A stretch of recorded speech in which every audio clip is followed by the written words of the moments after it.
how to buy Bitcoin using Bitcoin.com wallet app. So if you want to buy Bitcoin using the Bitcoin.com wallet app or any of the other app, it's actually quite very simple. All you have to do is go ahead and then first of all launch the Bitcoin.com app and make sure that you're signed into your account. And once you've done that, right on the home page you'll find Bitcoin or you'll find buy now options. Now regardless of wherever you are, you can simply select an asset, tap on buy, and just type in BTC, or which means Bitcoin here. And once you've done that, select your BTC wallet.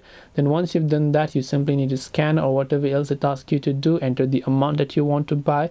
And once you've done that, you can simply enter the dollars for it. So if you want to buy for 300 USD, I will get this much BTC. I can tap on continue, I can check out and do whatever else I prefer using my account here. So this way I'll be able to buy Bitcoin on Bitcoin.com wallet app. Hope this video helped you. If you have got any more questions, feel free to leave them down below. Thank you for watching and see you soon in the next video.